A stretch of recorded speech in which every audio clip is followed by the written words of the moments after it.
방송에서 제공하는 투자 정보는 투자 판단에 대한 조언입니다. 방송에서 제공하는 주식의 가치, 가격 상승 및 가격 하락에 대해서는 방송사에서 보장하지 않습니다.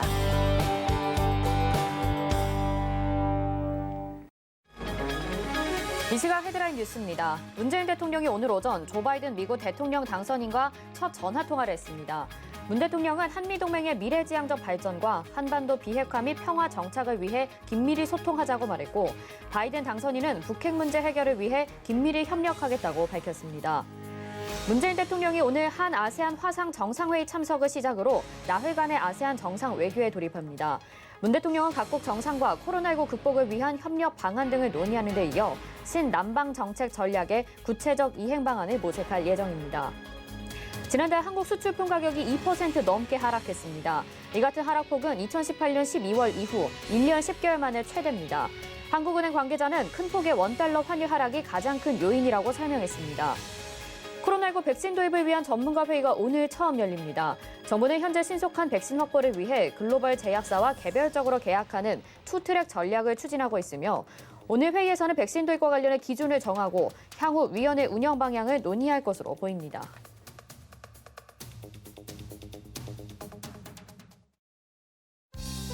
네, 시청자 여러분 안녕하십니까? 오늘장 내일장 시작합니다. 한수정입니다. 오늘도 역시나 좀 갈피를 잡기가 어려운 상황인 것 같습니다. 코스피가 9거래일 만에 브레이크를 걸렸는데요.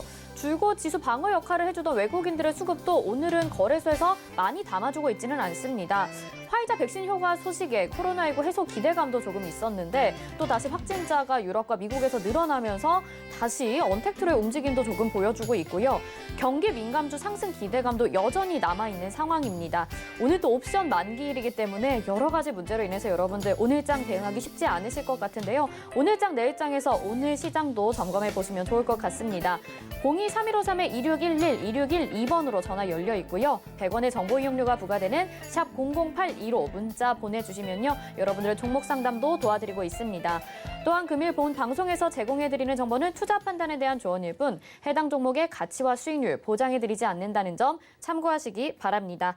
자, 이 시각 객장에는 어떤 일들 벌어지고 있는지 객장 상황 알아보도록 하겠습니다. 유한타증권 메가센터 분당점 백인범 과장 연결돼 있습니다. 안녕하세요. 네, 안녕하십니까? 네, 오늘도 쉽지 않은 장세가 계속되고 있습니다. 현재 객장 상황 어떻습니까? 네, 말 그대로 외국인은 좀 거래소 시장에서 좀 소폭 유입하는 모습으로 좀 연속성을 보여주고 있는 모습이긴 하지만 수급 주체들의 좀 매도세 등과 더불어서 좀 시장은 좀 혼재 상황이다라고 먼저 말씀을 드리고 싶고요. 외국인 같은 경우 코스피 시장에서는 좀 매수세를 보이는 가운데 삼성전자, SK하이닉스, 기아차 등으로의 좀 매수세가 특징적인 모습이었다 볼 수 있겠습니다. 또 우리 코스닥 시장에서는 매도세를 보이고 있는 상황 속에서 일단 동진세미캠, 엑세스바이오, 휴젤 등으로의 좀 매수세가 특징적인 모습이었다 볼 수 있겠고요. 기관 같은 경우에는 오늘 양시장 모두 선물까지 모두 매도세를 보여주고 있는 가운데 코스피 시장에서는 삼성전기, 호텔신라, 이마트 등으로의 매수세가 특징적인 모습이었다 볼 수 있겠습니다. 그리고 코스닥 시장에서도 마찬가지로 매도세 좀 보여주고 있는 가운데 오늘 강세 보여주고 있는 삼천당 제약, 그리고 스튜디오 드래곤, 동진세미캠 등으로의 매수세가 특징적인 모습이었다 볼 수 있겠습니다. 네, 그동안 오늘 장 초반에는요, 코로나 확산 또 수혜주가 강한 흐름 보였는데 시간이 지나면서 또 해운주들로 움직이고 있는 것 같거든요. 오늘 시장 한마디로 좀 어떻게 정리를 해보면 좋을까요? 네, 해운주를 빗대서 오늘 시장 한마디 물 들어올 때 노젓는다라고 좀 정해봤습니다. 오늘 해운업종 같은 경우 대표 종목이죠. HMM, 그 주 현대상선 같은 경우에도 장 초반 강세를 좀 반납하면서 좀 내려오는 모습이긴 하지만 계속적으로 상승 추이를 보여주고 있다라는 점에서 해운업종에 대해서는 오늘 시장에서 계속 짚고 넘어갈 수밖에 없을 것 같다라고 말씀을 드리고 싶고요. 오늘 장 초반 움직임 같은 경우에는 이 추가적인 강세가 나오면서 주가가 일부 오버슈팅하는 모습도 좀 보였던 상황 속에서 차익 실현 매물을 좀 소화 중인 상황으로 인식을 하고 있습니다.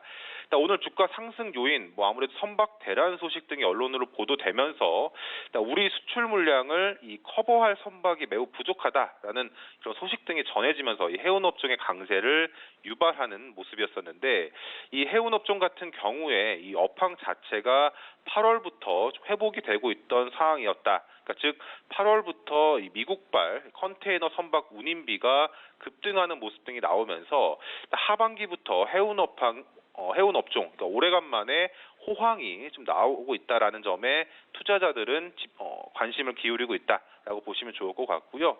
현재 시점 같은 경우 주가 급등 이후에 좀 조정 가능성 일부 염두하시면서 추격 매수보다는 뭐 조정 시 매수라든가 분할 매매 등으로 대응할 수밖에 없는 상황이다. 하지만 중장기적으로 봤을 때는 아직도 추가 상승 여력은 좀 많이 남아 있다라는 점. 그러니까 이는 반대로 봤을 때 장기간의 해운업 불황에 따라서 해운업종의 주가 역시도 그간 오랜 기간 동안 눌러져 있던 이런 조정 속에서 일단 이번 해운업황의 호황이 이러한 장기 불황 이후에 새로운 호황기로의 진입을 알리는 걸 수 있다라는 점은 계속적으로 좀 지켜봐야 되는 포인트로 생각해 보시면 좋을 것 같고요.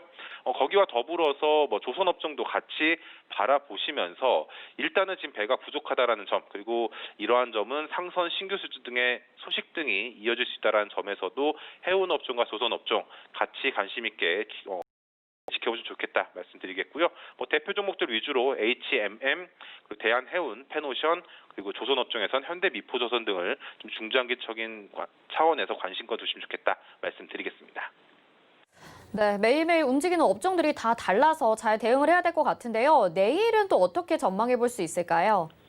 네, 일단 시장 상황은 당분간은 시장 주도주가 없다라고 좀 가정하고 대응을 해보시면 좋을 것 같고요. 물론 뭐 최근 이런 시장 속에서도 해운업종 같은 경우처럼 일단 주도주로서의 역할을 좀 하려고 하는 이런 종목들이 나타나고 있긴 하지만 시장 전체적으로 봤을 때는 시장 참여자들이 예상할 수 있는 주도주는 없는 이런 장세가 좀 이어지고 있습니다. 그렇기 때문에 현재 시장 내에서는 일단 내년도를 보고 좀 중장기적인 측면에서 저점 매수에 나설 수 있는 그런 스탠스로 대응하시는 것이 좋지 않을까 생각을 하고 있고요.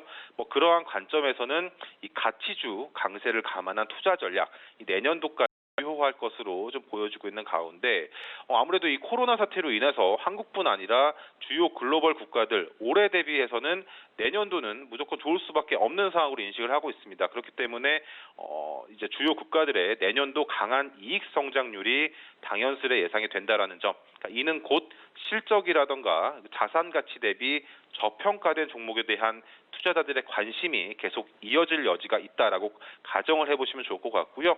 연말 배당 시즌 등과 더불어서 이 호실적이라든가 자산 가치 대비 저평가된 종목들로 꼽혀지고 있는 종목들에 대한 관심이 좀 유효할 것으로 보여지고 있는 가운데 그 가운데에서는 뭐 롯데쇼핑, 노루홀딩스, 뭐 기업은행, 하나금융 지주 등에 좀 관심 기울여 보시면 좋겠다 말씀드리겠습니다. 네, 오늘 여기까지 듣도록 하겠습니다. 고맙습니다. 네, 감사합니다. 네, 지금까지 백인범 과장이었습니다. 이어서는요, 오늘의 이 시각 종목 핫3 준비가 되어 있습니다. 이용석 캐스터 나와주세요. 안녕하세요. 이 시각 종목 핫3 이용석입니다. 오늘 시장은 백신 개발 호재 속에서 전일 대비 약한 흐름을 보이며 차익 실현 매물이 출회되고 있는 모습입니다. 이 시각 시장에서는 어떤 종목과 섹터들이 주목받고 있는지 특징주 먼저 살펴보시죠. 오늘 준비한 종목은 한국유니온제약, 엔투텍, 교촌 F&B입니다. 먼저 한국유니온제약입니다. 오늘 좋은 흐름 보이고 있는데요.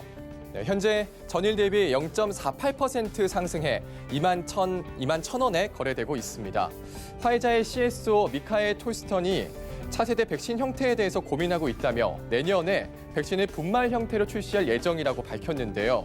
이에 국내 분말 주사 관련 종목들이 오르고 있습니다. 한국유니온제약은 전문 의약품 제조 업체로 알려져 있는데요. 고형제, 약상주사제, 세피분말 주사제 등의 제형 기술을 갖추고 있다고 합니다. 화이자 관련주 한국유니온제약 소개해드렸고요. 자, 다음은 엔투텍입니다. 네. 현재 22.22% 오르며 5,500원에 거래되고 있습니다. 화이자에 이어 미국의 제약사 모더나가 코로나19 백신 임상 결과를 발표한다는 소식에 관련주가 상승세를 나타내고 있습니다. 모더나는 이달 안에 백신의 첫 번째 효능 분석 결과를 내놓는다고 합니다. 이에 엔투텍이 모더나 관련주로 급등을 하고 있는데요. 엔투텍은 모더나의 백신을 유통하는 대표 기업으로 예상이 되고요. 이 엔투텍은 모더나와 백신 공급 수량, 일정, 가격 등 다양한 부분을 협의 중이라고 합니다. 네, 다음 보시겠습니다. 이 마지막은 교촌 F&B입니다. 네, 현재 22.64% 상승해 29,250원에 거래되고 있습니다. 교촌 치킨으로 유명한 교촌 F&B 오늘 첫 상장을 했습니다. 롤러코스터 흐름을 보이고 있는데요.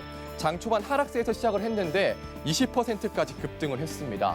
지난 3, 4일에 진행된 공모 청약에서는 경쟁률이 무려 1,318대 1을 기록했고요. 이는 코스피 시장 역사상 최고의 경쟁률을 경신했다고 합니다.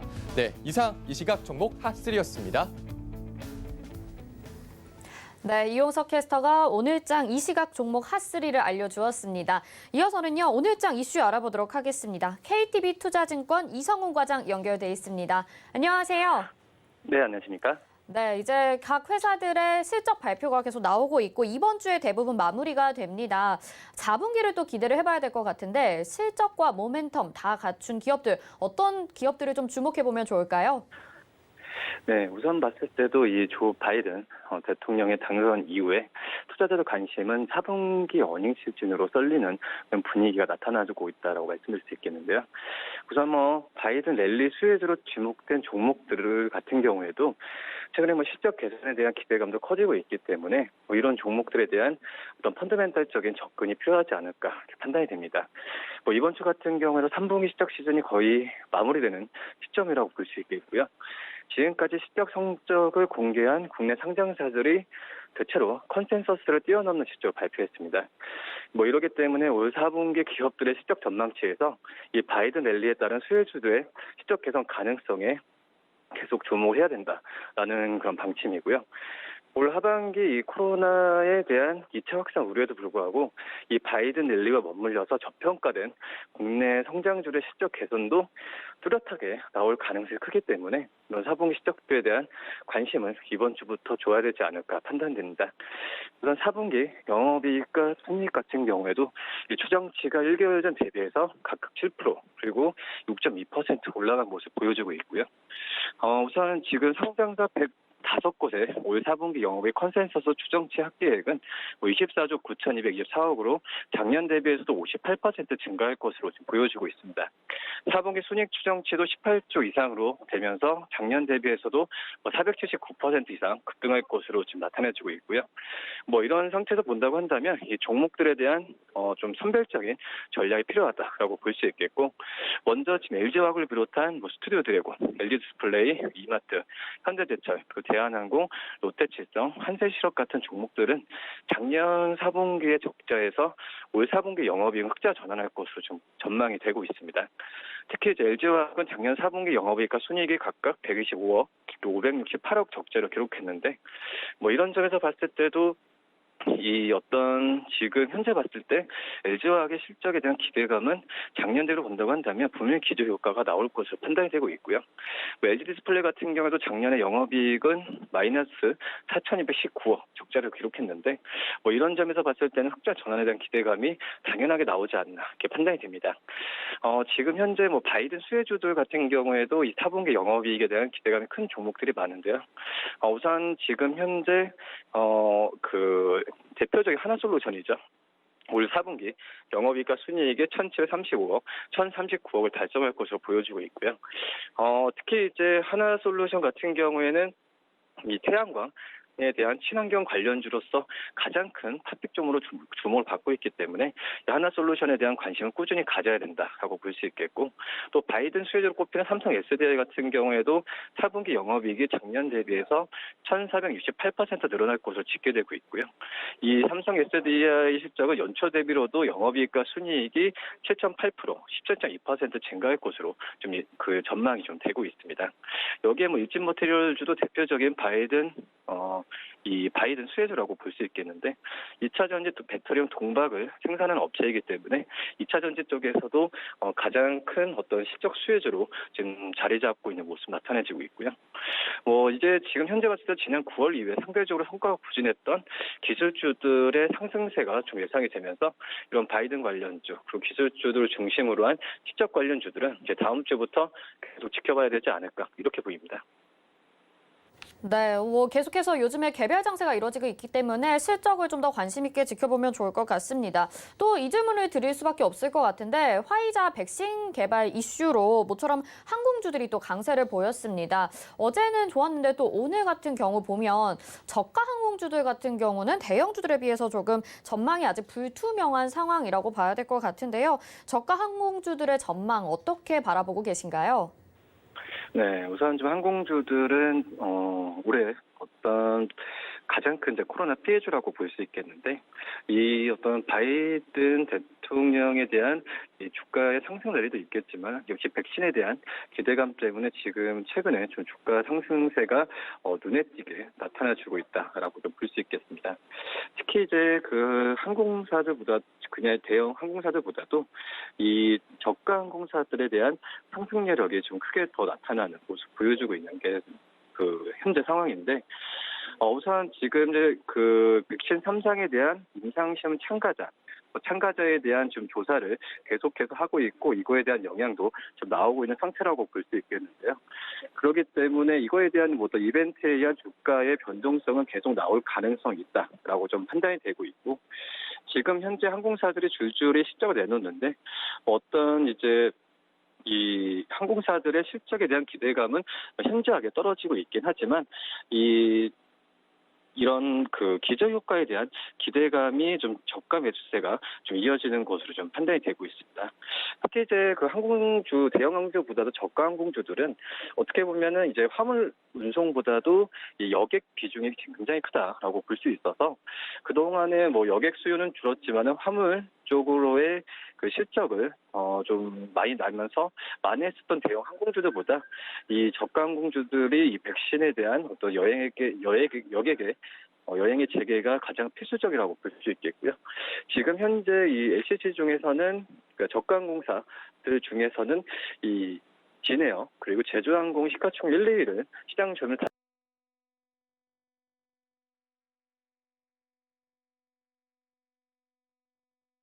수 있는 기업들이 분명히 나타날 것으로 판단이 되고 있습니다. 뭐 그렇기 때문에 이 진에어 또 제주항공을 그나마 LCC 저가 항공사들 중에서는 이 탑픽으로 말씀드리도록 하겠습니다. 네, 오늘 말씀 여기까지 듣도록 하겠습니다. 고맙습니다. 네, 감사합니다. 네, 지금까지 KTB 투자증권 이성훈 과장과 함께했습니다. 이어서 이슈 칼럼 이어집니다.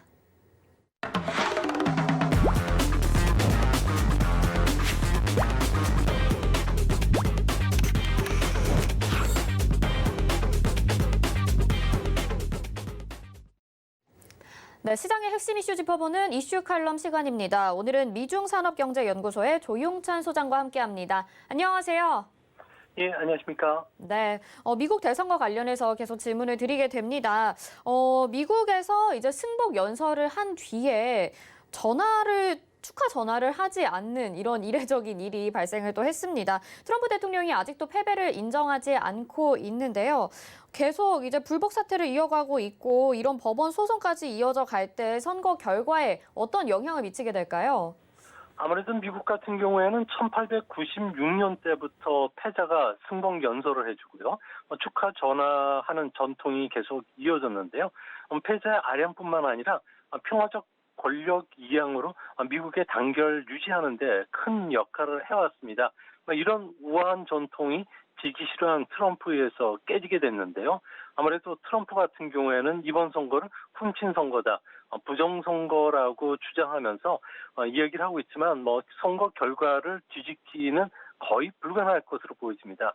아직도 우편 투표와 관련해서는 결정적인 증거를 제시하지 못한 상태이기 때문에 투표용지 훼손이라든지 집계 과정에 그 불법 표가 섞였다는 이런 그 확실한 증거가 없는 한 선거에서는 기각될 가능성이 크지 않나 보여지고요. 조지아에서는 현재 수작업 재견포에 들어가긴 했지만 집계 오차가 확률상 500표 내외 정도로 아주 미미하기 때문에 1만 표 이상 차가 난 상황에서는 선거 결과가 뒤바뀔 가능성은 제로라고 보여집니다.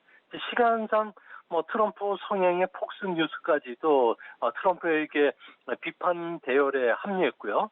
공화당 정치인들 사이에서도 등을 하나둘 돌리기 시작했기 때문에 대통령 같은 경우에는 앞으로 갈수록 고립무원에 빠지게 되면서 레임덕이 진짜 심해질 것으로 보여집니다. 네, 말씀하신 것처럼 이렇게 미국 여론도 좀 싸늘해지고 등 돌리는 주변 만류도 있는데 계속해서 이제 연방 대법원으로 이런 소송을 끌고 가려고 하는 트럼프의 진짜 의도가 뭐라고 보시나요? 아무래도 신락 같은 희망이지만 12월 14일 날이 대통령 선거인단이 대통령을 선출하는 날입니다. 이때까지 무차별 소송전을 통해서 무력화시킨다면은 하원에서 자신을 뽑아주지 않을까 하는 신락 같은 기대감이고요. 또 하나는 공화당 내 그 트럼프 왕국을 유지시키고 2024년에 대선에 다시 출마하기 위해서인데요. 1892년에 글로버 클리블랜드 대통령이 근소한 차로 대선에 실패했지만 그 다음 선거에서는 승리한 사례도 있기 때문에 자신이 그 길을 걷겠다는 겁니다. 또 한 가지는 대선 뒤 취임 79일 기간이라는 동안의 그 기간을 둔 것은 아무래도 정권 인수를 좀 원활하게 하라는 차원인데요. 여기에 자칫 그 트럼프가 차기 정권 출범에 발목을 잡기 위한 정치 거래를 할 수가 있다는 겁니다. 연임에 실패한 트럼프 같은 경우에는 다른 대통령과 달리 면책 특권을 받을 수 없게 되는데요. 이렇게 되면 공무집행 방해라든지 탈세, 성폭력과 관련된 조사 고발 건수만 현재 26건이 지금 올라와 있고요. 또 명예훼손과 관련해서는 4천여 건의 소송이 줄대기를 하고 있는데 기소될 가능성이 어느 때보다 높기 때문에 아무래도 정권 인수 인계를 무기로 해서 벼랑 끝 협상을 하려는 것은 아닌가 상당히 의심스러운 부분입니다. 네, 지금 말씀하신 것처럼 이렇게 트럼프 대통령이 계속해서 불복을 하는 중요한 이유로도 또 법적 분쟁에 휘말릴 가능성 때문이 아닐까 싶습니다. 그런데 이제 퇴임한 후 기소 가능성 어느 때보다 높다 이렇게 이야기를 하셨는데 그게 어느 정도로 보시는 건가요? 네, 트럼프 같은 경우에는 파산을 6번이나 겪었고요. 재임 중에는 탄핵 재판에도 계속 휘말리기도 했습니다. 또 성폭행과 관련된 고발 건수만 26건이나 되고요. 명예훼손도 지금 상당히 많기 때문에 면책 망토가 사라진다면은 다분히 기소될 가능성이 높다고 보여집니다. 닉슨 대통령 같은 경우에도 워터게이트 사건으로 인해서 기소가 될 뻔했지만 정치적 문제이기 때문에 사면을 받을 수 있었지만 트럼프 같은 경우에는 연방법이 적용이 되지 않는다는 겁니다. 탈세나 형사 고발 사건, 성폭행과 같은 경우에는 사면 대상 자체가 되지 않는다는 겁니다. 문제는 뉴욕타임즈가 이야기했듯이 트럼프가 갖고 있는 부동산 같은 경우에는 9억 달러 정도가 4년 이내 상환이 돌아오는데요. 이 중에 당장 3억 달러를 갚아야 되는데 이런 소송이 진행이 되거나 검찰이 조사 중이라면 은행이 당연히 연장을 안 시킬 것으로 보여집니다. 이렇게 되면 트럼프 같은 경우에는 알짜 호텔이나 리조트 등을 좀 매각을 해야 되고요. 또한 검찰 조사라든지 법원 출두를 피하기 위해서는 자신의 그 자유로운 삶을 즐기고 골프를 즐기려면은 아무래도 범죄의 인도 조약이 없는 해외로 나갈 수밖에 없지 않나 이렇게 보입니다. 네, 그렇다면 이렇게 트럼프 대통령이 대선에 대해서 불복을 할 정도로 대통령직이 갖는 대우와 매력이 남다를 것 같다라는 생각도 듭니다. 굉장히 궁금한데 구체적으로 좀 설명해 주실 수 있을까요? 네, 세계 최고 권력자인 미국 대통령에 출마를 하려 그러면은 미국 시민이면은 35세 이상이면 되고요. 또 미국에서는 14년 이상 거주만 하면은 아무래도 누구든 나갈 수가 있습니다. 이렇게 되면 대통령은 6개 왕관을 쓴다고 하는데요. 행정부 최고 책임자일 뿐만 아니라 군의 최고 책임자도 되고요. 또 대외적으로 미국을 대표하는 국가 원수일 뿐만 아니라 입법상 지도 권한도 있고요. 또한 집권당의 실질적인 당대표 역할을 하면서도 의회를 대표하는 역할을 해주고 있기 때문에 절대 놓치고 싶지는 않을 것으로 보여집니다. 또 이런 권력과 동시에 특별한 대우도 받는데요. 대통령 같은 경우에는 전용기인 에어포스 원 그리고 전용 헬기인 마린 원 여기에다가 전용차인 더 비스트까지 제공을 받습니다. 또 대통령 같은 경우에는 전용 경호대의 시크릿 서비스뿐만 아니라 퇴임 뒤에도 이런 서비스를 받게 되는데요. 다만 규모만 축소될 뿐입니다. 뭐 대통령은 전용 시설에 외국인 접대를 할 수가 있는데요. 대통령 전용 별장인 캠프 데이비드 있고요. 또 백악관 자체도 이런 홀이 있습니다. 그뿐만 아니라 그 옆에 위치한 영빈관 블레이어 하우스에서도 호화스러운 그 인사들을 접대를 할 수가 있고요. 또 급여만도 1년에 40만 달러 정도가 되지만 비용으로다가 품위 유지비 정도 되는데요.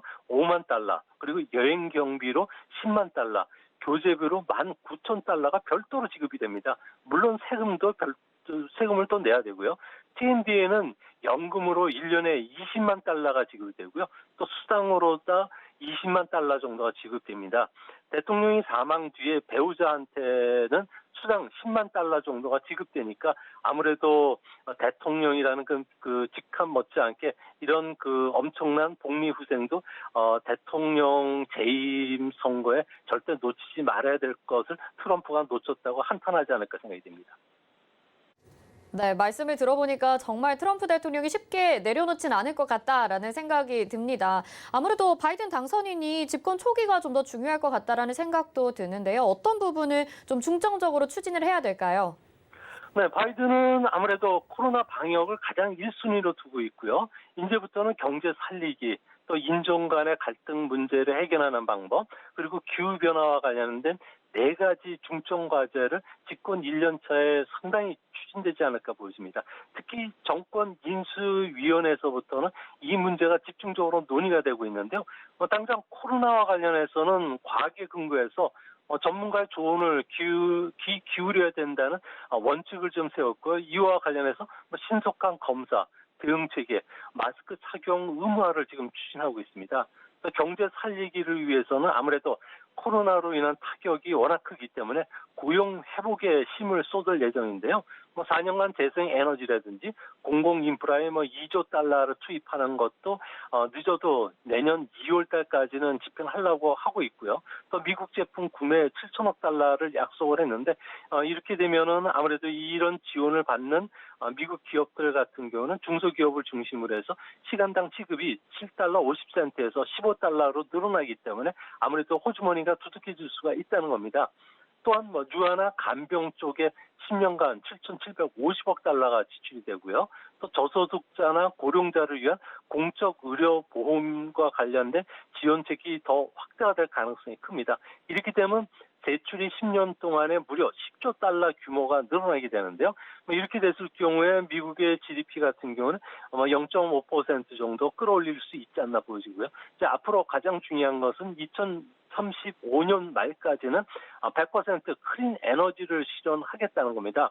2050년까지는 온실가스 배출을 제로로 만들기 위한 구체적인 정책안들이 발표가 된다면 현재 조정을 받고 있는 친환경 관련 테마주들이 다시 부각이 될 가능성이 높지 않나 생각이 됩니다. 네, 알겠습니다. 이 트럼프 대통령은 패배한 이후에 이제 마크 에스퍼 국방장관, FBI의 국장, 그리고 CIA의 국장 등 주요 인사들을 해임하기까지도 했었습니다. 반면에 이제 바이든 쪽에서도 주요 인사들을 뽑아야 될 상황이 되고 있는데 예상 명단이 어떻게 되는지도 궁금하고요. 또 언제쯤 뽑히게 되는지도 알려주시면 좋겠습니다. 네, 지금 현재 그 비서실장이 내정이 된 상태고요. 장관들 같은 경우는 추수감사절이죠. 11월 26일을 전후해서는 18명의 장관을 임명을 할 수가 있게 되는데요. 아무래도 18명은 우리나라랑 똑같이 장관 숫자가 똑같습니다. 문제는 이제 대통령의 권한 승계 순위 7번째까지가 중요 장관으로 보고 있는데요. 국무장관은 서열 4위고요. 재무장관은 5위, 그리고 국방장관 6위, 법무장관 7위인데 이 장관들은 우선적으로 내정할 가능성이 높습니다. 그중에서도 미국과의 그 동맹관계 재건을 목표로 했던 만큼 이런 외교적 난제를 풀어줄 국무장관이 가장 유망하고 또 시장에서 관심이 많은데요. 수전 라이스 전 유엔 대사도 있긴 하지만 현재 바이든 당선인의 외부 고문을 맡고 있는 토니 블링킨이라고 하는 전 국무부 차관이 있습니다. 바이든의 모든 그 대외 정책과 관련된 기본적인 골격을 만들었기 때문에 이분이 될 가능성이 높지 않나 보여지고요. 아무래도 이 두 사람은 모두 대북 강경책이기 때문에 우리 입장에서는 좀 껄끄럽지 않을까 생각이 듭니다. 국방장관으로는 미셸 푸노이 전 여성 국방 차관이 거론되고 있는데 이분 같은 경우에는 중국의 군사력 팽창에 맞서서 미군의 새로운 기술에 대한 투자를 적극 옹호하는 사람입니다. 이뿐만 아니라 이라크 전에도 참전했던 덕 워스 상원 의원도 후보 중에 한 사람이고요. 또한 미국의 국무부 2인자죠. 유엔 대사 같은 경우에는 아무래도 성소수자를 껴안고 그다음에 바이든의 그 포용 정책을 보여주기 위해서 부티지지가 좀 유망하다고 이야기가 나오고 있습니다. 이뿐만 아니라 중다파나 좌파를 끌어안기 위해서 그동안에 그 선거전에서 같이 열심히 싸웠던 버니 샌더슨 상원 의원은 노동부 장관 입각설이 나오고 있고요. 엘리자베스 워렌 상원 의원 같은 경우에도 재무장관이라든지 법무장관 쪽에 기용하라는 민주당 안에 목소리가 높다고 합니다. 문제는 상원에서 이 사람들이 통과될 수 있느냐는 문제인데요. 아무래도 임명을 둘러싼 그 분란은 조금 나오지 않을까 생각이 듭니다. 네, 그렇다면 경제사령탑으로는 누가 될까요? 네, 아무래도 바이든 정부 같은 경우는 다양성, 단결, 화합을 중시해 왔기 때문에 자연스럽게 여성이나 흑인이 입각될 가능성이 높다고 하는데요. 그런 측면에서 보면은 아무래도 경기 부양을 할 재무부 장관은 대규모 재정 출동에서 FRB의 협조가 없으면 불가능하기 때문에 FRB 안에서도 여성 비둘기파로 알려진 브레이너스 이사가 유망하다는 이야기도 나오고 있고요. 한편으로는 흑인 출신 라파엘 보스틱 애틀랜타 연은 총재도 현재 물망에 오르내리고 있다고 합니다. 문제는 FRB 인사가 재무장관에 앉게 된다면 당연히 대규모 재정 파이낸스에 속도감을 붙게 되는데요. 무제한 돈 찍기에 나설 가능성이 높다는 겁니다. 이렇게 되면은 대규모 경기 부양에 필요한 예산을 FRB에서 지원을 받게 되는 만큼 시장은 당연히 환영을 할 것으로 보여지고요. 하지만 좀 중장기적으로 보면은 시장의 금리를 좀 급등시킬 수가 있고요. 또 자산 버블을 키울 수가 있기 때문에 연준 같은 경우에도 국채 매수를 2배 정도 해줘야 되는 이런 상황까지 몰린다는 측면에서는 장기적으로 이런 무제한 돈 찍기를 했을 경우는 시장의 충격도 크지 않을까 생각이 됩니다. 네, 인물들은 좀 이 정도로 들어보고요. 그동안 미국이 미국 제일주의를 표방을 해왔습니다. 네, 바이든이 당선이 되면서 자유민주주의 또 그리고 국제주의를 복원해서 그동안 실추됐었던 미국의 명예를 좀 되찾을 수 있을까요? 네, 미국 대통령은 첫 번째 임기 동안에는 재선을 위해서 싸우게 되고요. 재선이 되고 나면은 어떻게 역사에 내가 기록될지를 고심한다고 합니다. 바이든 같은 경우에는 고령 연령으로 인해서 재임이 사실상 불가능하지 않을까 보이는데요. 이 때문에 세계에서 미국의 역할을 재정립한다는 거죠. 패권 국가로서의 경찰 역할을 마다하지 않겠다는 겁니다. 문제는 이런 그 야심찬 계획 같은 경우 세계는 이미 4년 전 세계가 아니라는 겁니다. 트럼프가 세계화를 종지부를 찍었고요. 또 국제 질서가 좀 파괴된 상태입니다. 동맹 국가의 관계도 법과 질서가 아예 붕괴된 상황이고요. 이 때문에 미중 간의 무한 경쟁에 진입한 상황에서 고령의 대통령이 세계화라든지 자유, 민주주의 부활을 호소하더라도 세계는 원상으로 돌아오기는 어려울 것으로 보입니다.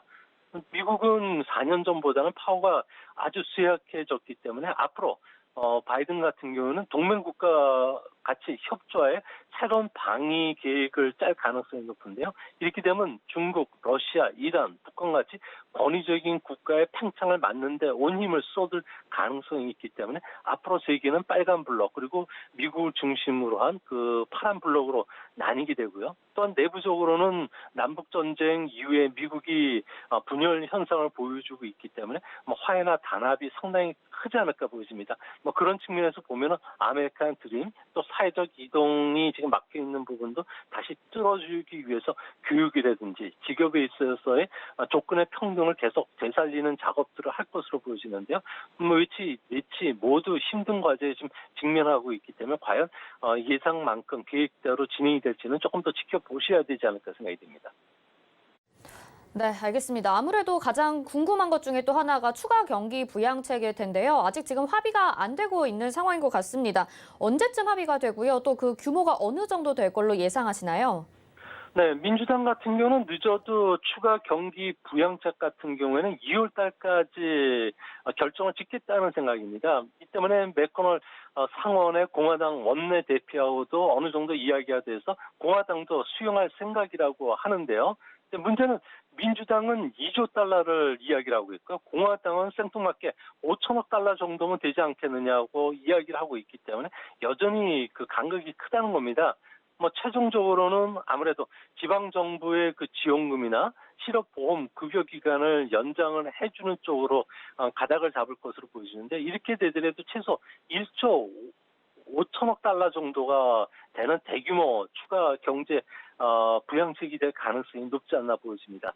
문제는 이제 이런 대규모 재정 지출이 서프라이즈가 되기 위해서는 최소 2조 달러 정도가 돼야 되는데요.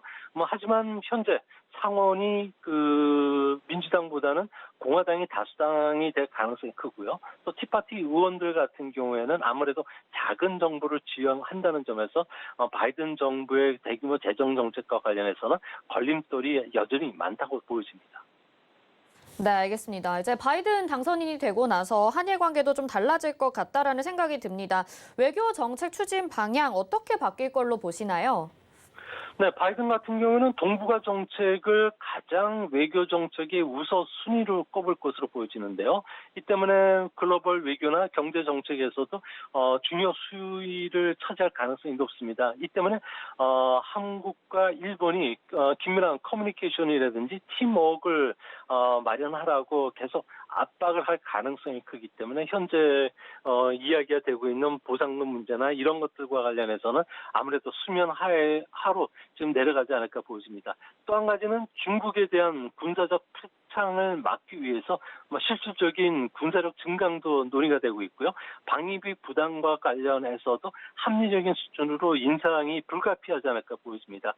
바이든 같은 경우에는 한국과 일본이 중국에 대항하기 위해서 실질적인 협력이나 행동과 관련된 구체적인 그 안을 내놓으라고 요구할 가능성이 있고요. 또 대북 정책과 관련해서는 김 위원장을 여러 번 악당이라고 불러왔고요. 또 비핵화를 요구할 뿐만 아니라 앞으로 실질적인 비핵화 협상을 위해서는 구체적인 안을 갖고 오지 않으면 협상 테이블에 안 나가겠다고 이야기했던 만큼 동북아와 관련된 문제는 상당히 좀 난항을 겪을 가능성이 크고요. 또 인도 태평양과 관련해서는 군사력을 유지시키는 안, 또 미국이 세계를 리드해야 된다고 강조를 하고 있기 때문에 우리가 만약 인도 태평양 전략에 그 거리를 둘 수는 없다는 측면에서는 중국의 압력이 상당히 가해질 수밖에 없고요. 이런 측면에서 보면은 현재 삼성전자와 관련된 패스트 트랙과 관련해서는 여러 가지 견제를 하고 있는 것도 이 때문인 것은 아닌가 생각이 됩니다.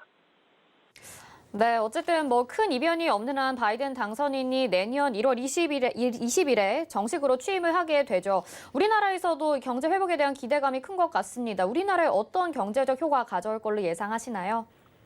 당장 국제 질서와 관련해서는 통상 부분에서 회복이 될 가능성이 큰데요. 무역량이 회복이 되면 우리나라의 수출에도 큰 도움이 되지 않을까 보입니다. 이제 앞으로 2월 달부터 경기 부양책이 실시가 된다면 규모 여부에 따라서는 U자든 V자형이든 어떤 형태든지 간에 경기는 회복이 되는 거고요.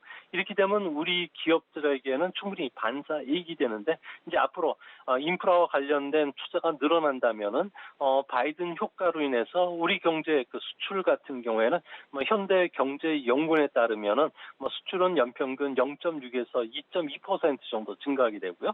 성장률은 0.1에서 0.4% 증가할 것으로 예측이 됩니다.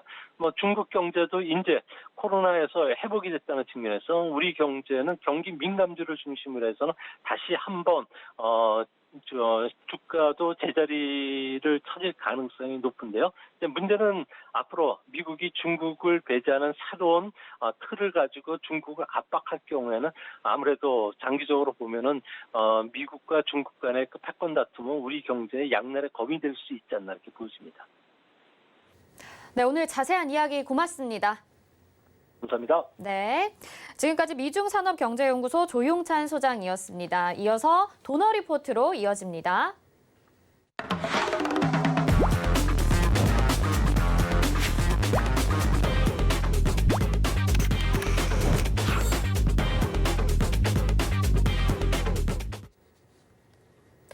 네, 여러분들의 포트 고민을 덜어드리는 이주연의 도너 리포트 운영 원칙부터 먼저 살펴보시죠. 일주일에 2종목만 공개 변경합니다. 종목 공개 요일 매주 월요일이고 게릴라성으로 한 요일에 공개가 되는데요. 종목 공개 시에 방송에서 2종목을 먼저 소개해드리고 그중에서 편입될 종목은 방송 후 3시에 노란톡을 통해서 공개가 됩니다. 노란톡 검색창에 서울경제TV 이주현이라고 검색하시고 입장하시면 받아보실 수가 있습니다. 네, 그러면요. 누적 수익률 먼저 살펴보도록 하겠습니다. 네, 도너리포트 누적 수익률 현재 154% 기록하고 있고요. 모두 다 10% 안팎의 좋은 수익률 보여줬습니다. 그다음에 국제약품, 유니온, 프로텍, 휴마시스 모두 목표가 달성하고 나온 종목들이고요. 첼시스, 유니온, 레몬, 유나이티드 제약, 오텍도 다 좋은 수익률로 목표가 달성하고 나왔습니다. 동일고무벨트, KEC, 써니전자 10% 이상의 수익률들 보여줬고요.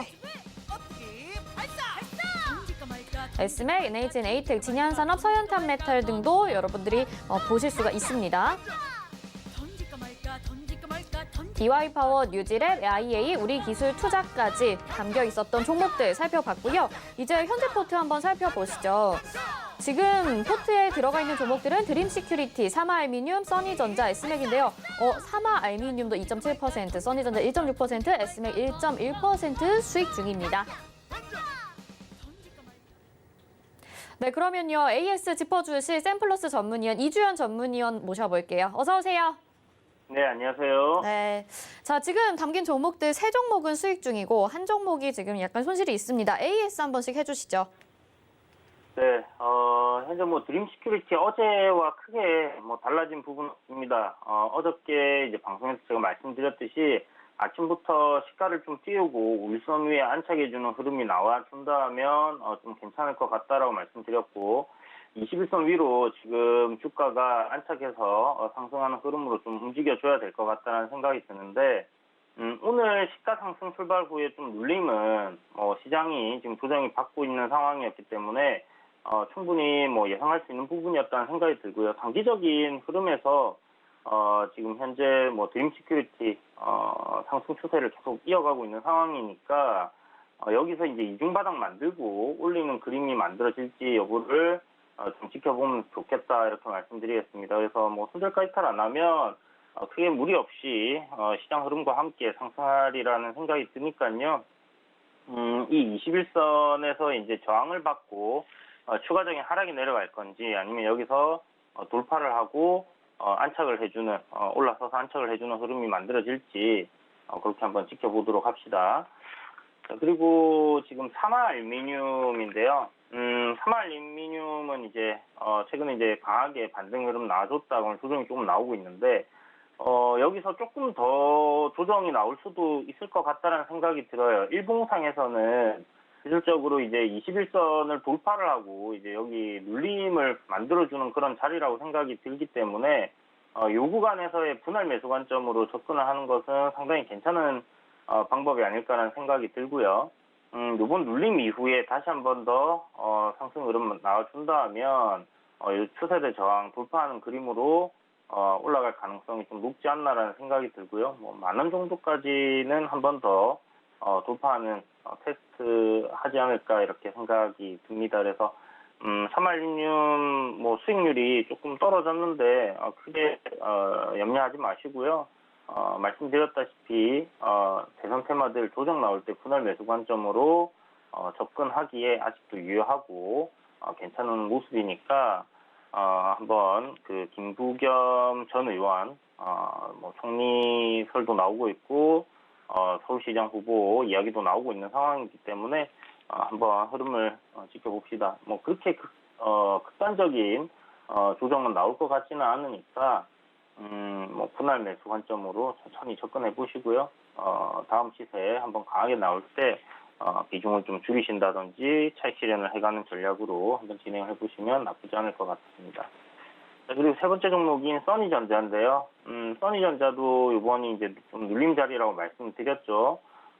추가적으로 매수도 가능하다라고 어저께도 말씀드렸고, 아직도 지금 21선 위에 안착하는 흐름인데, 여전히 매수 관점으로 유효하다라고 생각이 듭니다. 지금 약 한 2.3%, 4% 정도 지금 수익권인데요.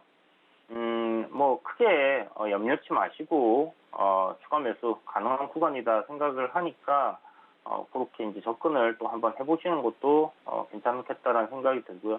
물론 이제 안철수 당대표가 지지율이 지금 전체적으로 뭐 좀 떨어지는 부분은 있지만 그래도 충분히 인기몰이를 할 수 있는 그런 부분들, 이슈몰이가 될 수 있는 그런 부분이 있다라는 거, 그런 점에서 써니전자도 시세가 강하게 나와줄 가능성이 높다라고 보시면 될 것 같습니다.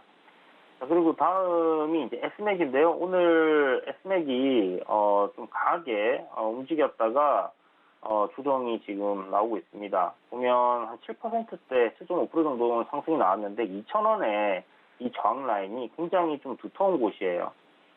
보시면 30분봉으로 보시게 되면 앞전에 이 2,100원, 2,000원에서 2,100원대 굉장히 박스권 돌파하기 위했던 부분들이 있고, 이 고점에서의 이런 매물이 쌓인 부분이 요번에 이제 좀 저항으로 작용을 한다라고 생각을 하시면 좋을 것 같은데, 지금 뭐 수렴 기간 조정하는 와중에 있기 때문에 이런 저항은 추후에 돌파될 가능성이 좀 높다는 생각이 들고요. 오늘 윗꼬리 달고 조정이 나오면 내일 뭐 음봉으로 살짝 조금 유일 가능성은 좀 높다는 생각이 있는데, 그때는 다시 신규로 매수가 진입 가능한 자리니까 그렇게 참고를 하셔서 다시 한 번 더 매수 기회로 삼으시면 나쁘지 않을 것 같다는 생각이 듭니다.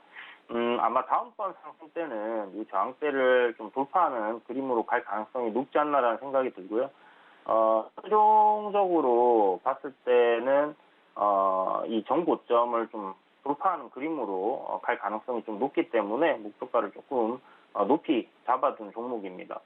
일단 그 목표가까지 단기간에 못 간다 하면 어느 정도 상승했을 때 포트폴리오에서 제외하는 전략을 생각하고 있으니까 여러분들도 참고해 두시면 좋을 것 같습니다.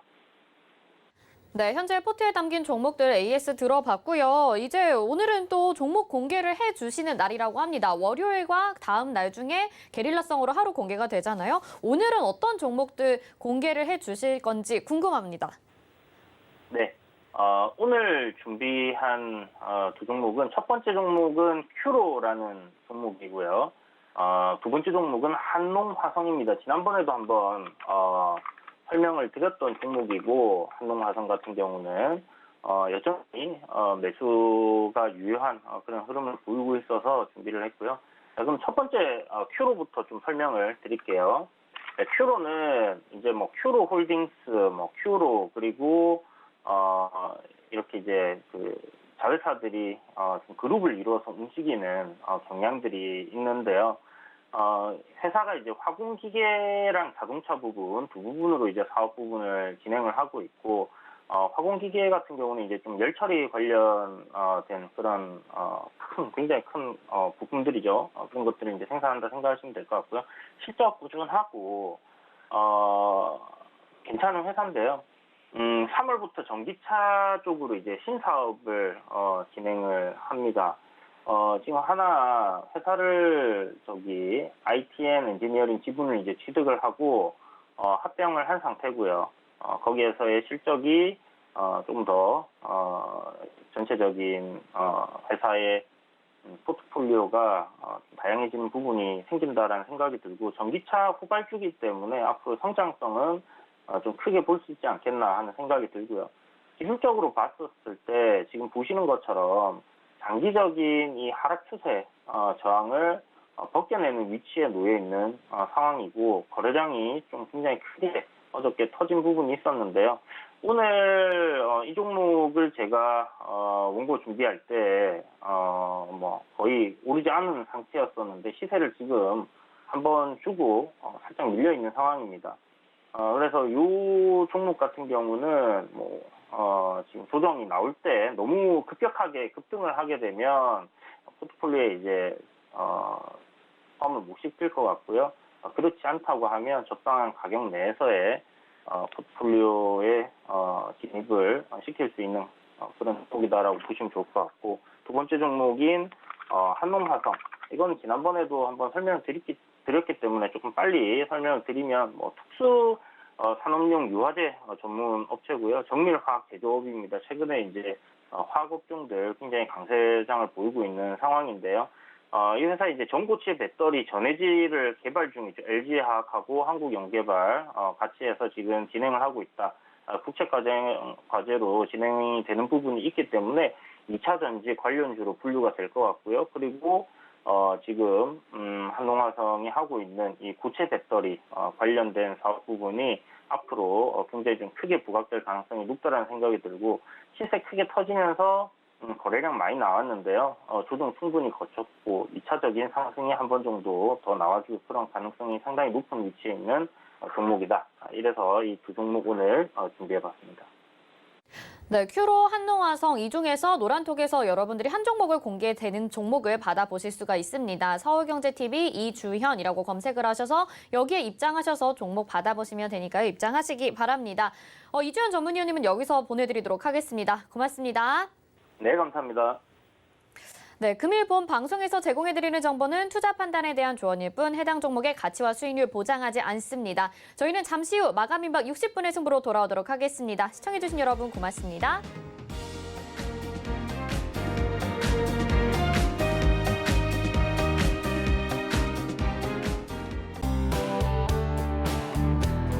본 방송에서 제공하는 투자 정보는 투자 판단에 대한 조언입니다. 방송에서 제공하는 주식의 가치, 가격 상승 및 가격 하락에 대해서는 방송사에서 보장하지 않습니다.